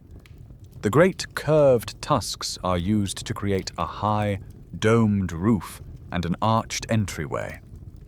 This entire bony structure would have then been covered with large, heavy animal hides, carefully stitched together and weighed down with more bones to keep them from blowing away in the relentless wind. A small opening would be left at the very top to allow smoke from the central hearth to escape. You push aside the heavy hide flap and step inside. The difference is immediate. The howling wind vanishes, replaced by a relative calm. Your eyes adjust to the smoky dimness, the only light coming from the flickering flames of the central fire, which burns precious fuel of dried animal dung and scavenged dwarf willow branches. The air is thick with the smell of wood smoke, roasting meat, and the close, familiar scent of your family. It is crowded and probably not very clean by modern standards, but it is warm, and above all, it is safe. This is the center of your social world. Here, around the fire, you share food, you repair your tools, you teach your children how to knap flint, and you tell the stories that bind your clan together. It is a refuge from the immense, dangerous world outside, a small, warm bubble of humanity created with ingenuity and the remains of the very giants you hunt. It is a testament to the human ability to create a home in even the most inhospitable of landscapes. Life in this world is a relentless focus on the practical, the hunt for food, the maintenance of tools, the endless quest to stay warm and safe. But to assume that is all there was to human existence would be to misunderstand who we are at our core. Your physical needs may dominate your days, but your mind is alive with dreams, with stories, with a sense of wonder, and with a powerful need to give meaning to the world around you. This is the dawn of art, the moment when the human spirit, not just the human body, announces its survival. Your journey now takes you away from the open steppe and into the rolling limestone hills of what will one day be southern France. You follow an elder of your clan, a woman whose eyes hold the memory of generations. She leads you to a small, unassuming opening at the base of a cliff, an entrance you would have easily missed. She lights a bundle of dried juniper branches, creating a sputtering, smoky torch, and then leads you down into the deep, absolute darkness of the earth. The air grows still and cool, and the only sound is the shuffling of your feet on the gravelly floor and the faint crackle of the torch. The passage is long and sometimes narrow, forcing you to squeeze through tight spaces. The torchlight throws dancing, monstrous shadows on the walls around you. This is a journey into another world, a deliberate and perhaps even frightening passage into a sacred, hidden space. And then the narrow passage opens into a vast, cathedral-like chamber. The elder raises her torch high, and the light washes across the walls. You stop, your breath catching in your throat. The walls are not bare rock. They are alive.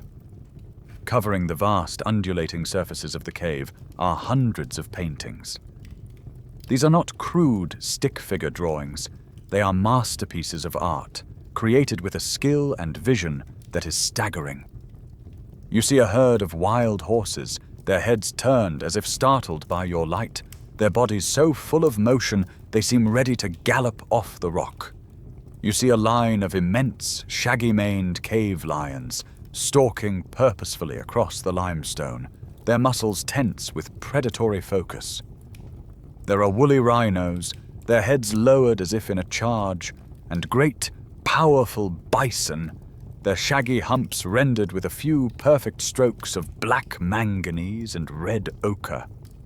The artists who came here, deep in the earth, were not just drawing what they saw. They were masters of their craft. They used the natural, three-dimensional contours of the cave wall to give their animals depth and life. A bulge in the rock becomes the powerful shoulder of a bison. A natural crack becomes the line of its back. The paintings in Chauvet-Quillon, where you stand now, have been dated by scientists to be over 30,000 years old, making them some of the earliest, and yet most sophisticated, examples of human art ever discovered. You are standing in one of the first and greatest art galleries in human history, a testament to a mind that was not just surviving, but was striving to understand and capture the profound, beautiful, and dangerous essence of its world. You stand in the flickering torchlight of this crid gallery, mesmerized by the silent, painted animals that surround you. A profound question fills your mind, a question that echoes in the minds of archaeologists and art historians today. Hippa, why did your ancestors venture so deep into these dangerous, inaccessible places to create such magnificent art? This was not for decoration. No one was living their daily lives in these deep, dark, and airless chambers. This was for something far more important. The true meaning of this art is a mystery that we will likely never solve completely, and archaeologists and anthropologists still argue fiercely over its purpose. One of the oldest and most famous theories is that it was a form of hunting magic. Perhaps by painting a successful hunt on the wall, you were ensuring a successful hunt in the real world. You notice that some of the painted bison and horses have spear-like symbols drawn on their sides, which could represent a ritual killing, a way of capturing the spirit of the animal before the hunt even began. It was a way of imposing a desired order on a chaotic and uncertain world. Another powerful theory suggests that these caves were gateways to the spirit world, and the art was the work of shamans. In many traditional societies, shamans are individuals who can enter a trance state, sometimes aided by sensory deprivation, chanting, or psychoactive plants, to travel to another reality and communicate with spirits. The deep, dark, disorienting environment of the cave would have been the perfect place for such a ritual. Perhaps the shaman, in a deep trance, saw the spirits of the great animals emerging from the rock itself, and their art was simply a way of tracing what they saw, of making the spirit world visible to the rest of the clan. The strange geometric symbols, the grids, lines, and dots that often accompany the animal paintings might be representations of the visions seen in this altered state of consciousness. A third idea is that these paintings served as a kind of library, a way to store and transmit crucial information across generations.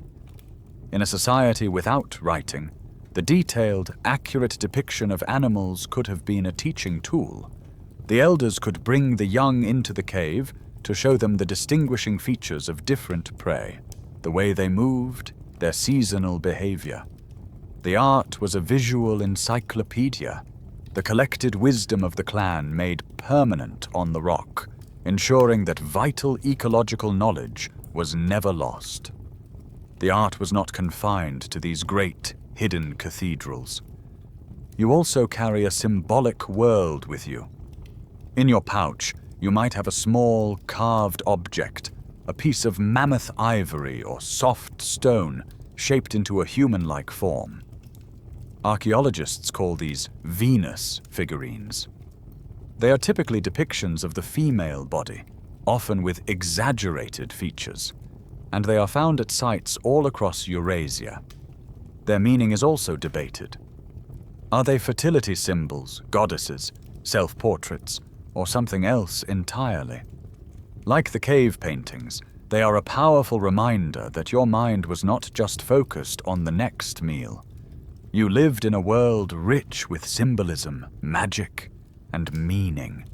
A world where the lines between the physical and the spiritual were beautifully, and perhaps terrifyingly, blurred. Leaving the deep, silent, and sacred darkness of the painted cave, you step back out onto the open steppe. Your senses, sharpened by the sensory deprivation of the cave, are suddenly flooded. Your eyes readjust to the pale, wide sky, and your ears open to the complex symphony of this lost world. You begin to consciously listen, to explore the soundscape of the Ice Age, a combination of profound silences and startling, vivid sounds. On a calm, high-pressure winter night, the silence is the first thing you notice. It is a silence deeper and more absolute than anything in the modern world. There is no distant hum of traffic, no drone of an airplane overhead. There is only the immense crystalline stillness of the cold. The air is so dense and still that sound doesn't travel far. The only noises are the soft crunch of your own feet on the dry, powdery snow and the sound of your own breathing, which freezes instantly into a cloud of ice crystals before you.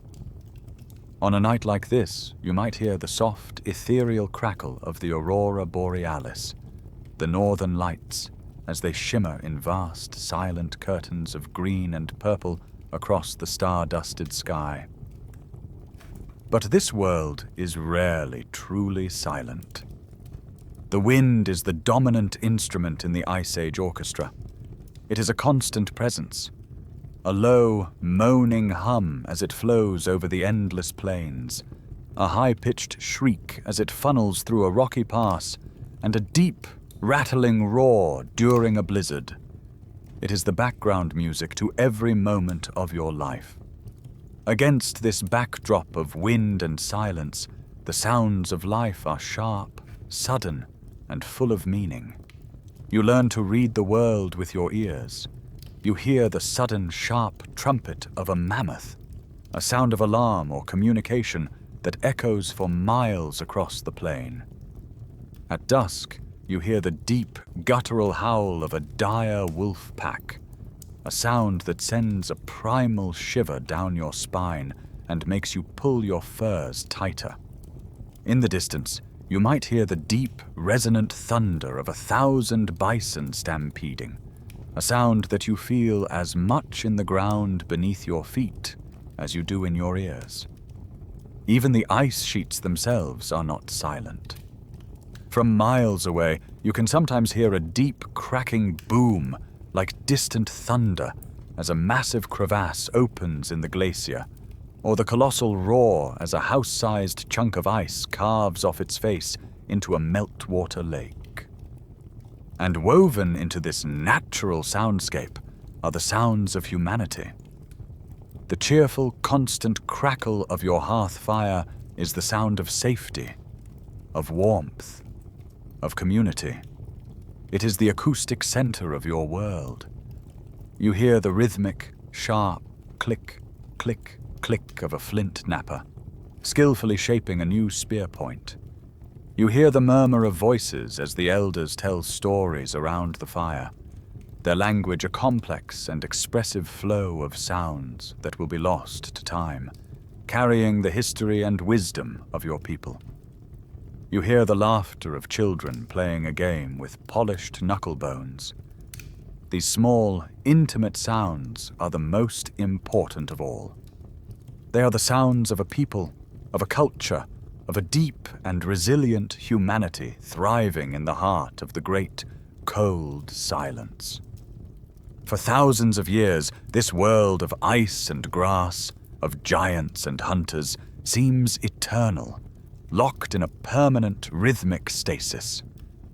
But the great cosmic clockwork that built this world is always turning.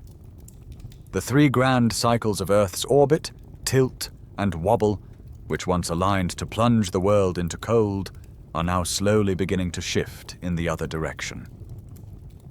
Around 18,000 years ago, more and more solar energy begins to fall on the great northern ice sheets during the critical summer months. The long winter of the planet is finally, slowly, beginning to break. The great thaw begins. You must not imagine this as a gentle, pleasant spring. The end of the Ice Age is not a peaceful melting. It is a chaotic, violent, and messy affair. You are standing at the edge of the great Laurentide ice sheet as it begins its long retreat. The air is still cold, but the sun feels stronger, and for the first time in centuries, the summer melt is starting to outpace the winter accumulation of snow. The colossal wall of ice, which once seemed so solid and permanent, is now in a state of decay. The soundscape is now dominated by the roar and gurgle of melting water. During the day, thousands of streams and rivers of meltwater cascade down the face of the glacier, carving great canyons and tunnels into the ice. The entire surface of the ice sheet becomes a landscape of its own, with vast temporary lakes of brilliant blue water and rushing slushy rivers that plunge into deep holes in the ice, called moulins, carrying water down to the bedrock below. This water acts as a lubricant, accelerating the glacier's flow and decay.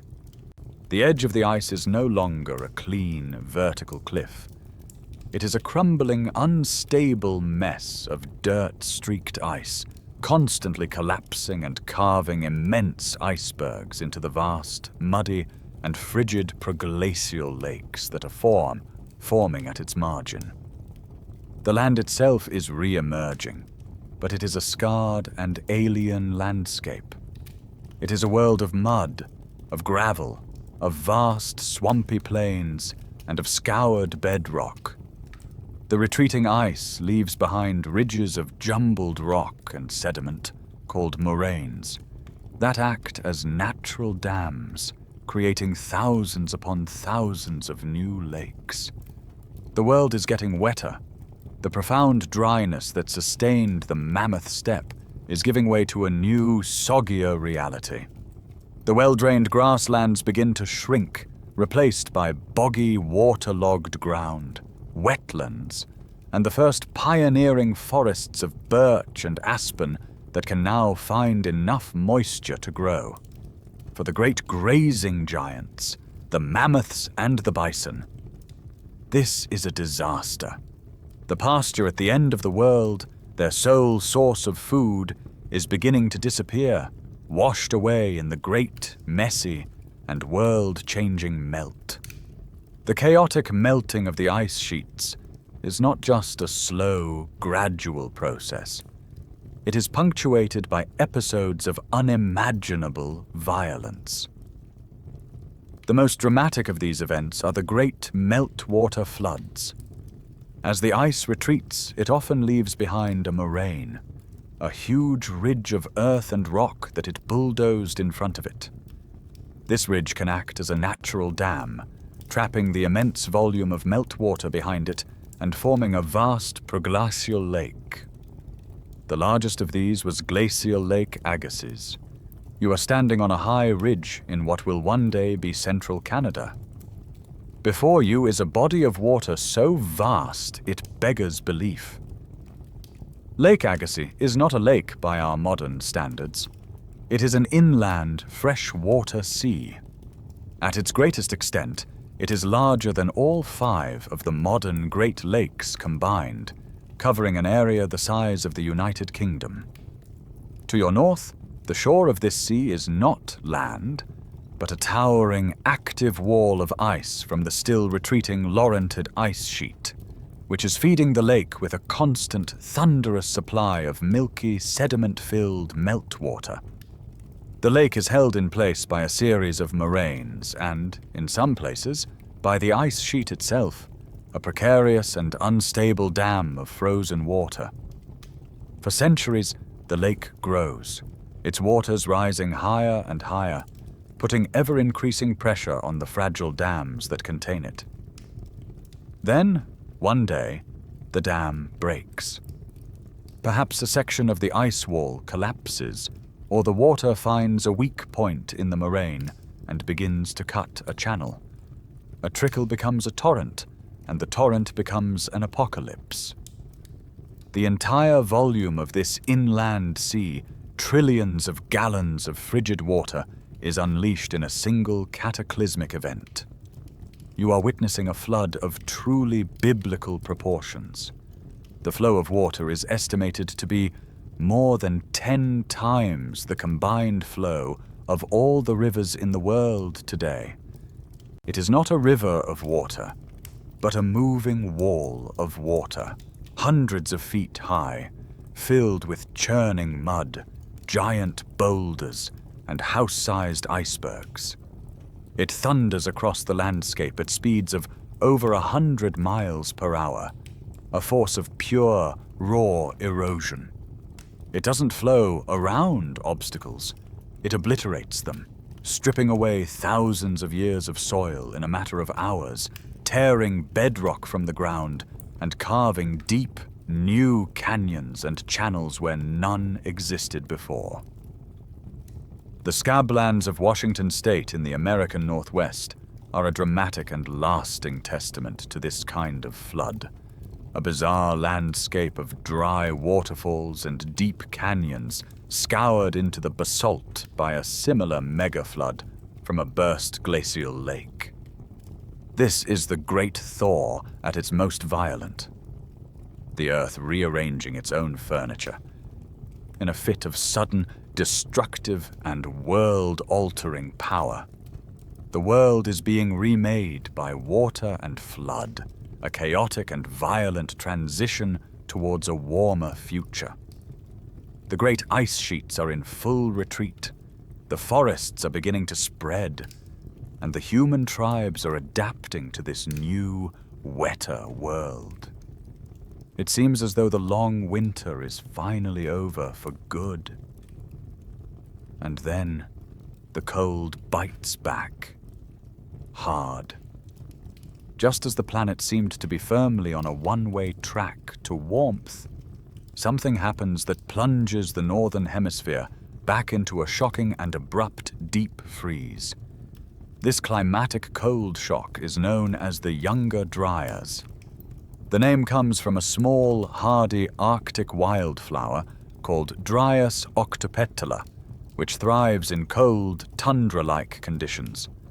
Scientists analyzing ancient lakebed sediments noticed a strange pattern.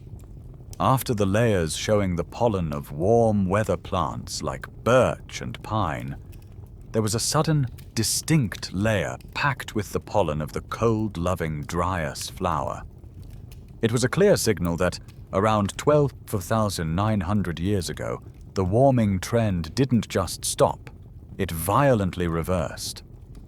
For about 200 years, the world returned to near glacial conditions. The ice sheets in Scandinavia and North America, which had been in retreat, suddenly halted their melt and, in some places, began to advance again. The newly established forests died off, and the cold, dry mammoth steppe returned. It was as if the Ice Age had come back from the dead for one final, brutal encore. For the humans and animals that had adapted to the warming world, this was a catastrophe. The resources they had come to rely on vanished, and the old, harsh rules of survival returned with a vengeance. The cause of this dramatic climatic whiplash is one of the greatest and most hotly debated mysteries in climate science. The cause of the younger dryas is one of climate science's greatest mysteries, a puzzle with several compelling and competing solutions. The leading theory for many years has been that it was caused by the very meltwater floods we just described. The idea is that a massive pulse of fresh, cold meltwater from a bursting Lake Agassiz or a similar event poured into the North Atlantic Ocean. This huge influx of fresh water was less dense than the salty ocean water, so it spread out across the surface, effectively shutting down the great ocean conveyor belt, currents like the Gulf Stream, that bring warm tropical water north to Europe. With this planetary heating system switched off, the northern hemisphere plunged back into cold. However, a second, more controversial and dramatic theory exists: the younger dryas impact hypothesis. This theory proposes that the cooling was triggered by the airburst or impact of a comet or asteroid over the North American ice sheet. Proponents of this theory point to a thin layer found in sediments from this period containing unusual materials like nanodiamonds, microscopic metallic spherules, and elevated levels of iridium, which they argue are the telltale signs of an extraterrestrial impact. The ensuing dust and smoke thrown into the atmosphere would have blocked out the sun, triggering a rapid and severe global cooling. Whether it was a flood or a comet, the Younger Dryas was a stark and terrifying reminder that the Earth's climate system is not a simple linear dial, but a complex and unpredictable beast, capable of sudden, dramatic, and violent swings. The 1,000-year cold snap of the Younger Dryas finally breaks, and this time, the warming is even more rapid and relentless than before. The planet's climate, having snapped back into the cold, now snaps forward into warmth with incredible speed. For the great beasts of the Ice Age, this final rapid-fire climate whiplash is the final blow. The ecosystems they have relied upon for hundreds of thousands of years collapse with a speed that is simply too fast for them to adapt to. This is the great dying. You are standing on the mammoth step, but it is a shadow of its former self. The final retreat of the ice and the surge of global warmth has made the world a much wetter place. The tough, dry, nutrient-rich grasses and herbs are being replaced by soggy, unproductive mosses and lichens. The open plains are being invaded by the relentless advance of the forests. For a highly specialized grazing animal like the woolly mammoth or the woolly rhinoceros, this is a landscape of starvation. Their entire biology, from their teeth to their digestive systems, is designed for a world of grass. The new world of forests and bogs is a green desert to them, a landscape that offers them nothing to eat. Their habitat, that vast supercontinent of grass, shrinks from a mighty ocean to a few isolated ponds, and finally vanishes altogether. As the great herbivore herds dwindled, starved by the changing landscape, the great predators that hunted them were doomed as well. The saber-toothed cats, the dire wolves, and the cave lions, specialists in hunting giant prey, saw their food source disappear from under them. One by one, they followed their prey into oblivion. But the changing climate is not the only culprit in this great extinction event. There is another factor, another pressure that the megafauna had never faced before. The increasingly sophisticated and widespread presence of modern human hunters. This is the overkill hypothesis. The theory suggests that as Homo sapiens, with their advanced toolkits like the atlatl and their sophisticated group hunting strategies, spread across the continents, they became an incredibly efficient and deadly new predator. The great beasts, who had evolved alongside slower, less adaptable hunters like the Neanderthals, simply did not know how to deal with this new, hyper-intelligent threat. The evidence is debated but compelling. The timing of the extinctions in North and South America, for example, seems to coincide very closely with the arrival of the first humans there. Archaeologists have found numerous kill sites, places where the bones of mammoths and other giants are found in direct association with the distinctive stone spear points of these early human hunters. While it's unlikely that humans single-handedly hunted every last mammoth to extinction, it's highly probable that the pressure of this relentless new predator, combined with the catastrophic loss of their habitat, created a deadly 1-2 punch. The changing climate pushed the giants to the brink, and the human hunters may have been the ones to push them over the edge. You are a witness to the end of an era, the silent fading of a world of giants, a world that will soon exist only in the fossil record and in the deep, ancestral memory of the humans who survived it. The giants are gone. The great ice sheets have shrunken to sad, isolated remnants in the high Arctic and the peaks of the tallest mountains. The world you now stand in is a new one, a world your ancestors would have found both liberating and deeply unfamiliar. The Ice Age is over, and a new geological epoch, the one we are still living in, has begun. This is the Holocene. The most dramatic change is the one you cannot see, but which has reshaped every coastline on the planet. The melting of the Laurentide and Fennoscandian ice sheets has returned trillions of gallons of water to the oceans. The sea level has risen by that incredible 120 meters, or 400 feet, reclaiming all the land that was lost. The great continent of Beringia is now the shallow, icy Bering Strait, once again separating Asia from the Americas. And the gentle rolling hills of Doggerland, the heartland of Mesolithic Europe, are now the bed of the North Sea, a drowned world lost to the waves. The world is no longer connected by land, but separated by water. The second great change is the triumph of the trees. The cold, dry conditions that maintained the mammoth steppe are gone forever, replaced by a warmer, wetter, and more stable climate. Released from the twin pressures of profound dryness and the constant disturbance of millions of giant grazing animals, the forests explode across the continents. What was once an endless ocean of grass now becomes an endless ocean of green.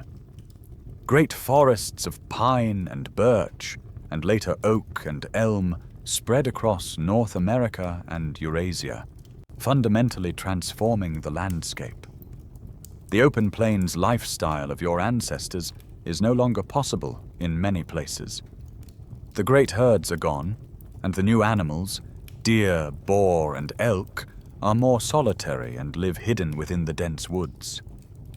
This new world, wetter, more stable, and cloaked in forests, is less suited to the grand, nomadic lifestyle of the megafauna hunter. But it is perfect for something entirely new. The stable climate and predictable seasons of the Holocene allow you and your people to do something that was impossible during the chaotic climatic swings of the Ice Age: to experiment. You learn the intricate seasonal rhythms of the new forests. You discover which plants are edible, which are medicinal, and most importantly, which can be cultivated. In several places around the world, from the Fertile Crescent of the Middle East to the river valleys of China and the highlands of New Guinea, small bands of humans begin to actively manage the plants they gather. They start to plant the seeds of wild grasses like wheat and barley to save the best seeds for the next season, and to domesticate animals like wild goats, sheep, and pigs. This is the dawn of the Neolithic Revolution.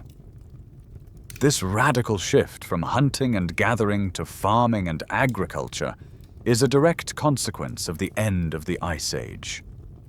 The stable, warmer world of the Holocene is the stage upon which all of subsequent human history, the first villages, the first cities, the rise of civilizations, and the world you know today, is built. The death of the old world of ice was the necessary precondition for the birth of our own. You have walked from the birth of the ice sheets to the birth of the modern world. The giants are gone, and the ice is in retreat, but the legacy of their reign is written everywhere across the face of our planet. The Ice Age is not just a self-contained chapter in a dusty history book. It is the prologue to our own story, the force that sculpted the stage upon which our civilization arose. Every time you look at a landscape of rolling hills in the American Midwest, you are seeing the gentle contours of a glacial moraine, the rocky debris left by the melting ice, the fertile, wind-blown dust, or loess, that makes these plains the breadbasket of a nation, is composed of fine-grained silt, ground into flour by the immense weight of the glaciers and then blown south. The Great Lakes of North America, the fjords of Norway, the U-shaped valleys of the Alps, all are the direct physical scars left by the ice's passage. The very ground beneath our feet, the courses of our rivers and the locations of our cities are all profoundly shaped by this not-so-distant past. The echoes of the ice are not just in the land, but within us. The great migrations that populated the continents, most notably the journey across Beringia into the Americas, were dictated by the geography of the Ice Age. The genetic bottlenecks and selective pressures of surviving that harsh world have left subtle marks in our own DNA. That primal, irrational fear of the dark or of a predator's eyes watching from the woods might just be a deep, instinctual echo of a time when those fears were the essential soundtrack to daily survival. And here is the final, humbling thought. We are not, in the grand scheme of things, living in a post-Ice Age world. Geologically speaking, we are still in an Ice Age. The proper term for our current era is an interglacial, a temporary warm spell between the great pulses of cold. We are living in the summer of the planet's long year. The great cosmic cycles that Milankovitch discovered are still turning. The celestial clockwork is still ticking. In the absence of our own influence on the climate, the conditions for the return of the great ice sheets would eventually, over many thousands of years, align once more. The titans of the ice are not gone forever. They are merely sleeping. And now, as our long journey comes to a close, you can feel the story of that cold, vast world begin to fade, replaced by the warmth and the quiet safety of your own bed. The images of the great mammoths and the endless steppe can soften and drift away, becoming less like a history lesson and more like the first moments of a deep and peaceful dream. The biting wind you felt on the plains can dissolve into the gentle hum of a fan in your room, a soft and steady sound to carry you toward sleep.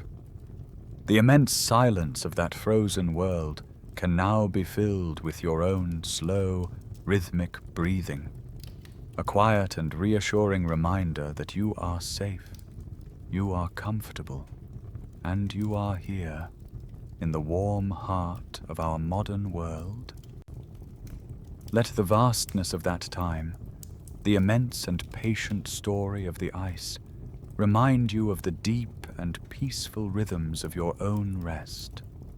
Let your thoughts become as slow and as quiet as the falling snow, gently covering the landscape of your mind, preparing you for a night of deep and restorative sleep.